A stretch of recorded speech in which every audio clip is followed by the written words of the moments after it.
Saa 9:30 toka saa 7 mpaka sasa mtu ananiambia yuaje kufika afiki.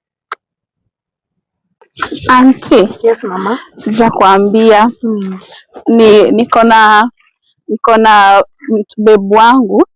Sasa nishakaa na yeye actually for 3 years. Ni mzuri, tumeshakaa vizuri. I mean ni kijana mzuri. So mlete hata nyumbani nimuone. Si ndio nakupeleka saa hii umuone.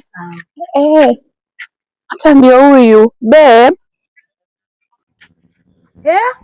Huyu ndio bebu wako? Si ni huyu. Huyu ndio mmekaa naye 3 years? Ni huyu. Omera, unajua ni mtoto wa bradangu? Unajua ni mtoto wa bradangu?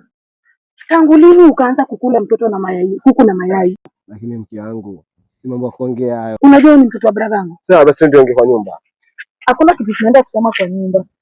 Ni kwa ukijua kati yangu mimi na wewe itaisha leo na nitakuwa nimekumaliza. Kwa nini? Inja, kacho wapi odicha, kika yudi. Ubebe vitu zako na uende mali unaenda. Nasitaki kujua unaenda wapi. Sasa auntie, sasa mimi niende wapi? Nasitaki kujua utaenda wapi. Ya, wana di kure yawa. Soko kanyo kika yudi. Wama bwana za watu tunataka kuchukua.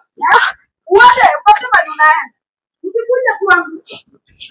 Na wewe, ni mara ngapi nimekukataza na watoto wadogo? Lakini mke wangu, si mambo kuongea kwa nyumba. Tunaweza maliza kwa nyumba mke wangu. Unanichukua na nichanganya na mtoto wa bradhangu. Si ndio? Basi ni sawa. Hapo ndo mala yako imefika, si ndio? Twende tuingie kwa nyumba. Unaamua kuniharibia ndoa, unaniharibia maisha. Nitakuua before uniue.